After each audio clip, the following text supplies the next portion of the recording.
4,248 miles on a 2020 XG750A.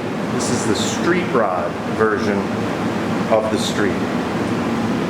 It's the one with the reservoir shock and the arm shock coilover.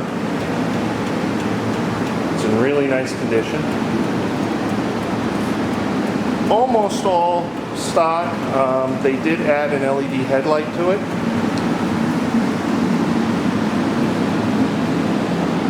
Of course, this has a 750cc engine, 6-speed gearbox, which is nice, especially if you're going to go out on the highway. Nice big gas tank. Really nice Harley-Davidson logos.